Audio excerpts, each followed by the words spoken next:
तो चलिए इस किताब के चैप्टर 2 का पार्ट 2 शुरू करते हैं। दोनों आदमी संदूक के ऊपर झुके और हाफिज ने सावधानी से उसके चमड़े के बंद को खोला।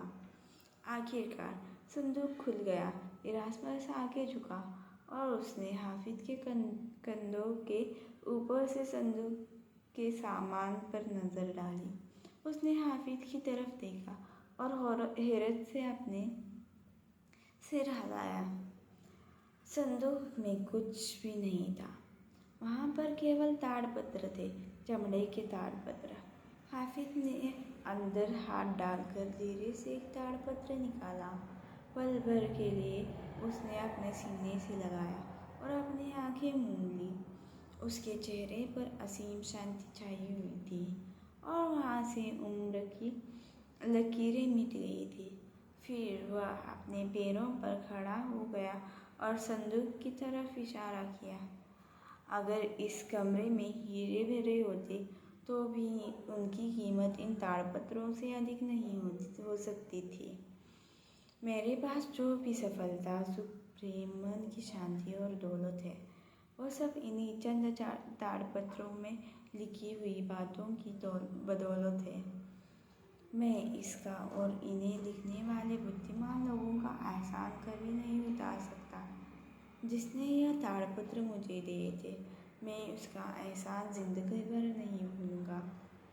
हाफिज की आवाज़ की लहजे से घबराकर इरास्मस पीछे हटा और पूछा, क्या यही वह रहस्य है जिसका जिक्र आपने मुझसे किया था? कहीं इस संदूक का संबंध आपके उस वादे से तो नहीं है जो आपने पूरा करना है? तुम्हारे दोनों ही सवालों का जवाब हाँ है। इरास्मस ने अपने पसीना पसीना हो रहे पेशानी पर हाथ फिराया और हैरत से हाफिज की ओर देखा। इन ताड़पत्रों में ऐसा क्या लिखा है जो इनकी कीमत हीरों के खजाने से भी ज़्यादा है? एक को छोड़कर सभी ताड़पत्रों में एक सिद्धांत, एक नियम और एक मूलभूत सत्य है, ताकि पढ़ने वाले को वह बात पूरी तरह से समझ में आ जाए। सेल्स की दुनिया का बादशाह बनने के लिए आदमी को हर ताड़पत्र के रहस्य को जानना होगा और इसका रोज़ अभ्यास करना पड़ेगा। जब कोई आदमी इन सिद्धांतों को अपने जीवन में पूरी तरह उतार लेता है तो वह मनचाही दौलत हासिल कर लेता है। इरास्मस ने निराशा से उन पुराने ताड़पत्रों की तरफ देखा। आपकी जितनी दौलत भी, अगर वो चाहे तो मुझसे भी ज़्यादा। आपने यह कहा कि एक को छोड़कर सभी ताड़पत्रों में सिद्धांत लिखे हैं। आखिरी ताड़पत्र में क्या है? आखिरी ताड़पत्र दरअसल पहला ताड़पत्र है जिसे सबसे पहले पढ़ा जाना चाहिए। ताड़पत्रों को एक निश्चित क्रम में ही पढ़ा जाना चाहिए। इसके अलावा पहले ताड़पत्र में वह रहस्य भी दिया गया है जो इतिहास में केवल थोड़े से समझदार लोगों को ही मालूम है। पहला ताड़पत्र दरअसल हमें बहुत प्रभावी तरीके से सिखाता है कि हम बाकी ताड़पत्रों में लिखी बातों को कैसे फ़ायदा उठाएं। फिर तो यह काम इतना आसान है कि इसे कोई भी कर सकता है। हाँ, यह काम बहुत आसान है, बशर्ते कि आदमी समय और एकाग्रता की कीमत चुकाने के लिए तैयार हो। उसे तब तक जुटे रहना होगा जब तक इन ताड़पत्रों का हर सिद्धांत उसके व्यक्तित्व का हिस्सा न बन जाए, तब तक कि हर सिद्धांत उसकी जीने की आदत न बन जाए। इरास्मस ने संदूक में हाथ डाला और एक ताड़पत्र उठाया। अपने हाथ में इसे सावधानी से पकड़े हुए उसने हाफिज से पूछा, मुझे माफ़ कीजिए मालिक, परंतु मेरे मन में एक सवाल आया है। मैं यह पूछना चाहता हूँ कि अगर यह सिद्धांत इतने अनमोल है तो आपने इन सिद्धांतों को किसी और को क्यों नहीं सिखाया? जबकि कुछ लोगों ने तो आपकी जीवन भर सेवा की है। आपने बाकी सारे मामले में तो इतनी उदारता दिखाई है, फिर अपने सेल्समैन का ज्ञान की इन मोतियों से महरूम क्यों रखा? वे भी आपकी तरह दौलतमंद बन सकते थे। कम से कम इतने बेशकीमती ज्ञान को हासिल करने के बाद वह बेहतर सेल्समैन तो बन ही सकते थे। फिर आपने इतने सालों तक इन सिद्धांतों को अपने पास छुपा कर क्यों रखा हुआ था? मेरे पास कोई विकल्प नहीं था। कई बरस पहले जब इन ताड़पत्रों को मेरे हवाले किया गया था, तब मुझसे यह वादा लिया गया था कि मैं इन रहस्यों को सिर्फ एक आदमी को बताऊंगा। इस अजीब शर्त का कारण क्या था, यह मैं आज तक नहीं समझ पाया हूँ। फिर भी मुझसे जो कहा गया था मैंने वही किया।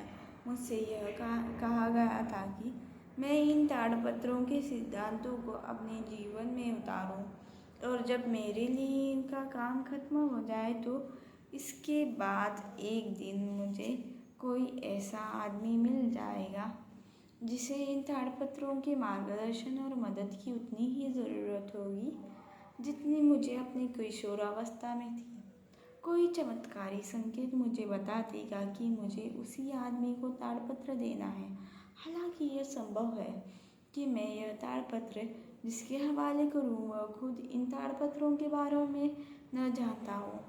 मैंने बहुत इंतज़ार किया है और इस दौरान मैंने इन सिद्धांतों को अपने जीवन में उतारा है। इसके ज्ञान में दुनिया की नज़रों में दुनिया का सबसे महान सेल्समैन बन गया। मुझे यह ताड़पत्र जिसने दिए थे वह अपने ज़माने का सबसे महान सेल्समैन था, इरास्मस। शायद अब तुम्हारी समझ में आएगा कि मेरे कुछ काम तुम्हें अजीब क्यों लगते थे, मेरी कुछ बातें तुम्हारी समझ में क्यों नहीं आती थी।